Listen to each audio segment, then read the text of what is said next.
Take a breath, it's summer, summer. Smell the perfume in the air. Loving how the days are longer. Sit out on the porch, dear. Tea is sweet like smiles on faces. Water's warm, so jump right in. In the pastures, horses race and breezes blow on your skin. Make it last as long as you can. Make the sunlight your best friend.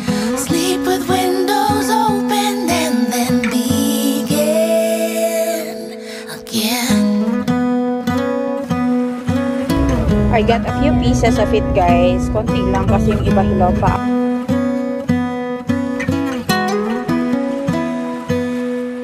Take a breath, it's summer, summer. Go out barefoot in the rain. Pick tomatoes and cucumber. You can eat them all day. Find a tree and sit right under. Watch the ladybugs take flight. Try and catch a four-leaf clover. Everything is alright. Make it last as long as you can. Make the sunlight your best friend. Sleep with windows open and then begin again. Guys, dito yung mga reindeer, so they are freely moving here sa wild. Ang ganda nila tingnan. Kumakain sila, guys, ng grasses and yung mga ayun pa yung iba. Meron ding baby reindeer. Oh, reindeers everywhere. Ayun, oh, may baby doon.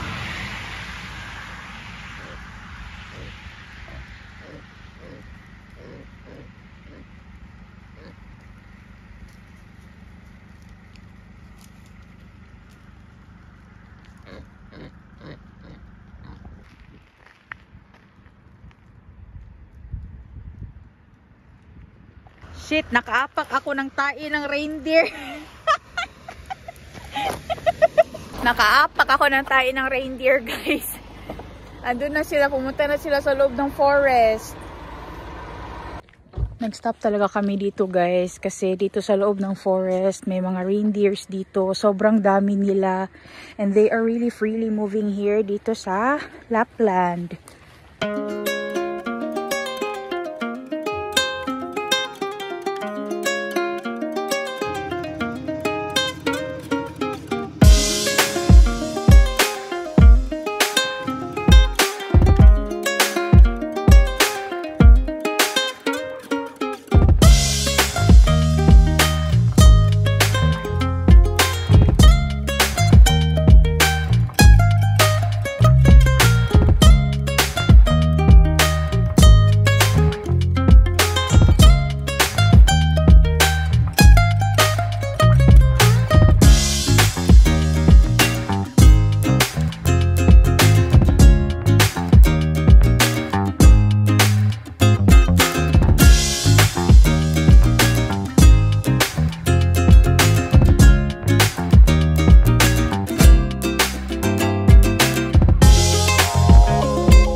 Ayan, oh, nasa gilid lang ng kalsada. Ay, ang dami nila guys. Andoon pa. Oh my God. Ayan. Ang dami pa nila. Ang dami nila guys, as in.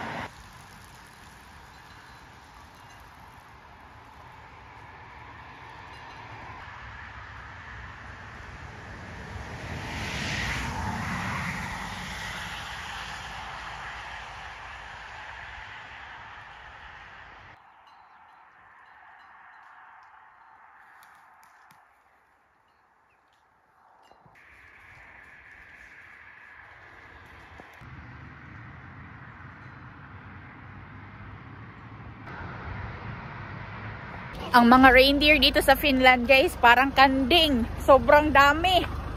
As in, ang ganda nila tingnan. Yung sasakyan doon, no, huminto talaga siya kasi yung mga reindeer, andun na talaga sila sa gitna ng kalsada. Hello. Siya 11.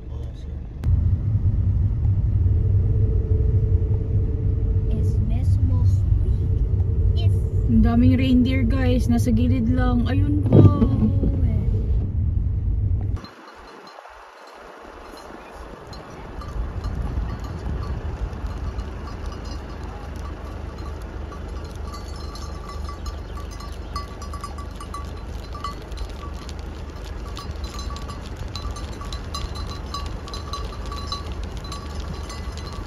So cute.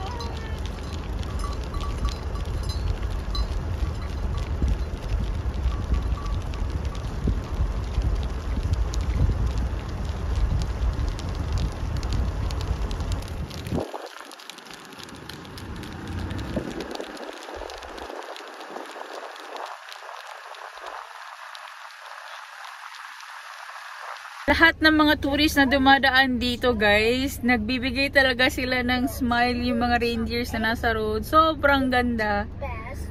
As in, ang ganda nila tingnan. They're just freely moving and people respect them a lot. As in, kahit na 100 km/h yung speed dito, nagsastop talaga or nagsislow down ang mga cars guys for them. Ang ganda tingnan.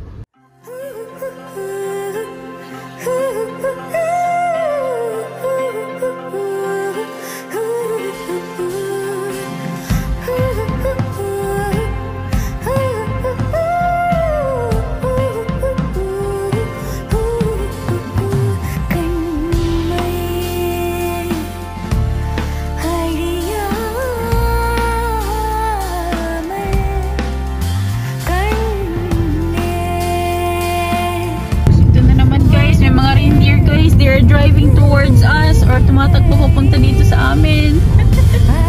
Hello, ang cute! OMG! Ang cute! Ang cute!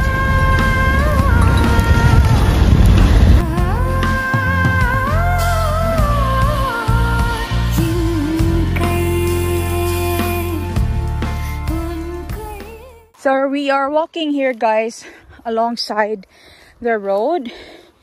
Hinihingal ako. And this is a swamp. Oh my God! Ito na yung laka guys or cloudberry. Sobrang daming cloudberries dito guys. Ayan. Oh my God, they're so beautiful. Yan oh. Ang ganda. I saw some yellow ones already. Oh my God. It's so beautiful, guys. This is the cloudberry. Oh my God. Sobrang daming lamok. So good. And even it's not less active, it's good. Ah, there's over there.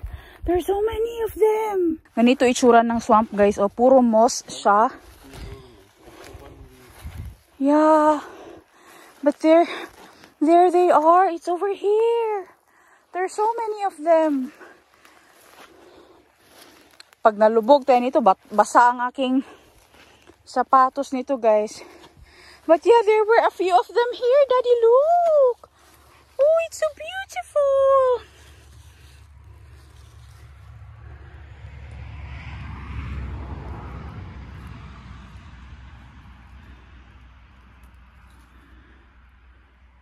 Ito pa, oh, ang dami.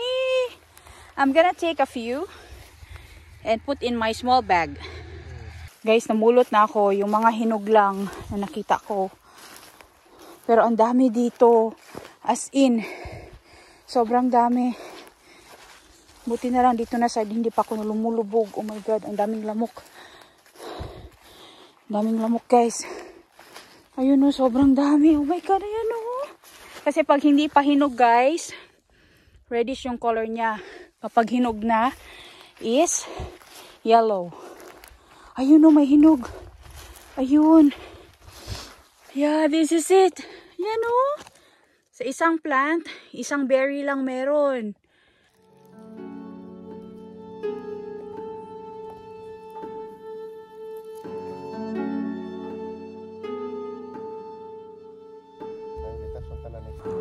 Ganito itsura niya guys kapag hindi pa hinog. And kapag nahinog na, light orange to yellow ang color.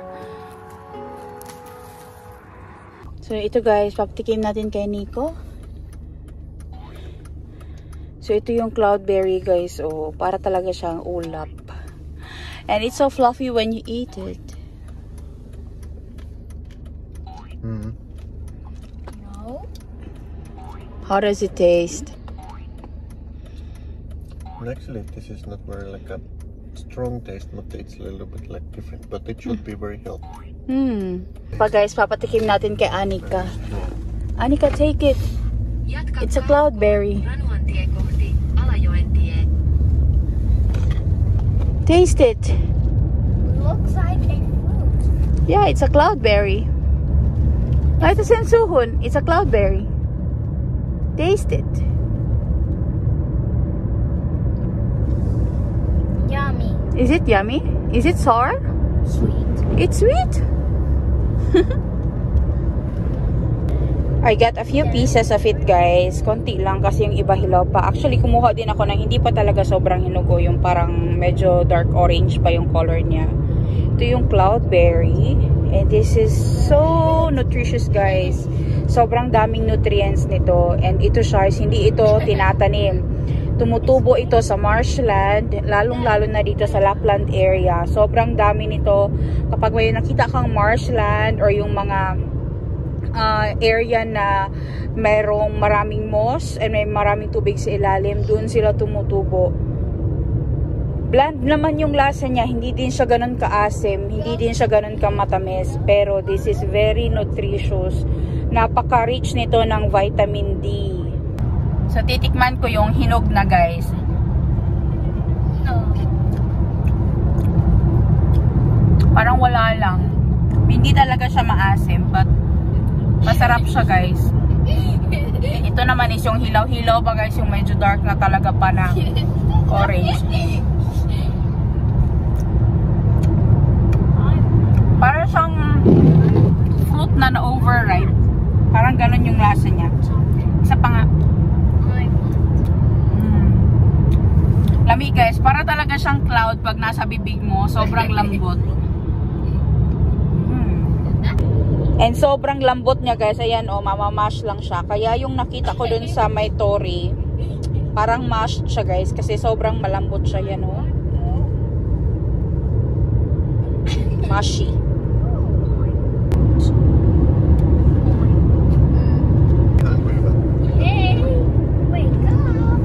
I know that it's very nutritious. Nutritious, yeah. I don't care the taste. It's very good in nutrients. Favorite kasi ni Nico na berries guys is yung blueberry talaga, tsaka yung raspberry.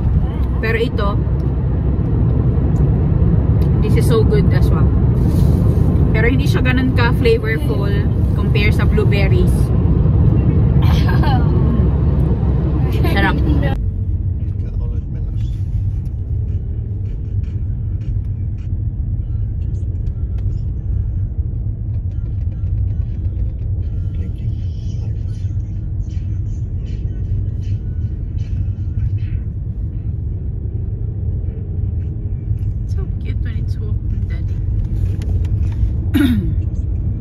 Dito na kami guys, malapit na kami sa Ranwa, and pero hindi reindeer dito.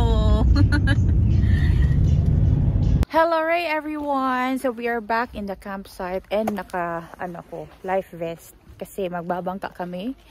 Gusto ni Nico na mag-fishing. Actually, nag-fishing na siya kahapon dito lang sa side ng lake, guys. And wala naman siya nakuha, but alam mo yung pakiramdam kapag nag-fishing ka, yung itatapon mo lang na itatapon yung yung pang fishing, yung fishing rod mo. Maganda sa pakiramdam yun. Kaya gusto ni Nico na mag-fishing. Actually, marami ding nag-fishing ngayon doon sa may Taytayan. And nakakatuwang tingnan. Kasi marami din talaga ang interested for that kind of hobby. So yan na rin si Anika, guys. Punta na yan doon kay Nico. Kasi magbo-boating kami. Hindi naman kami mag-expect na may makuhang isda, but enjoy lang namin yung time doon sa tubig. Ito yung paddles, guys, ng bangka. And i-connect lang yan sa dyan. Tapos nilalagay ni Nico yung cover, yung tulpa, para hindi pumasok yung tubig.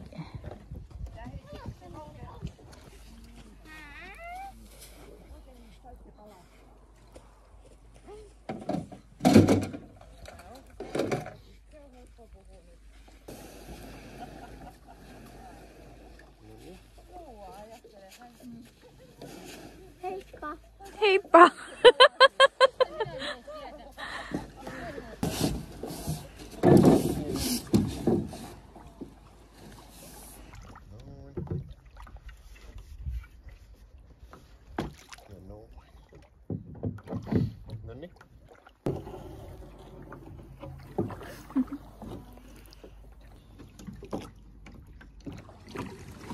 Hey, don't move.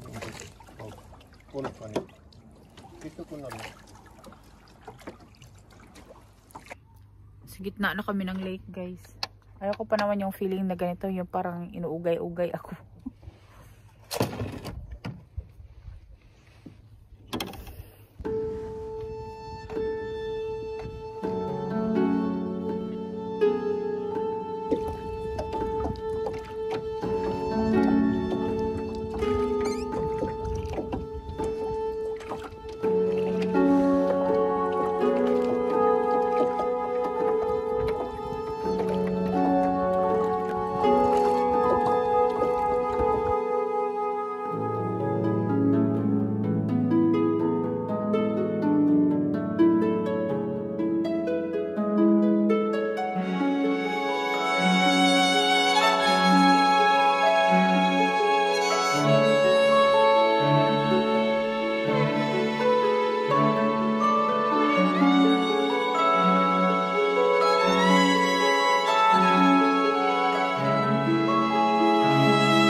It's a mindset shift. Get the help. Happiness is the key to success. Stardust in the building. Let's go. Oh, what a feeling. This happy, happy feeling. Happy, happy, happy, happy. I can't explain. This happy, happy feeling. Happy, happy, happy. Oh, what a feeling. What a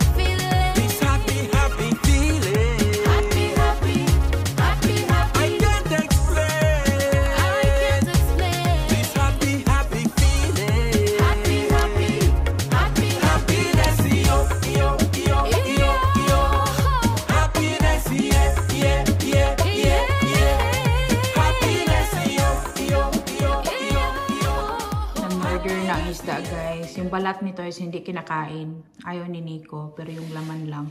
Para siyang bangus kasi marami siyang tinik. Lami kayo guys. As in. Is it yummy? Lami kayo guys. Puti ang iyang meat. Lami kayo siya. Salt lang among gibutang. Salt lang ang nilagay namin dito. Para siyang lapu-lapu na bangus na ewan. Sarap. Fresh. From the lake.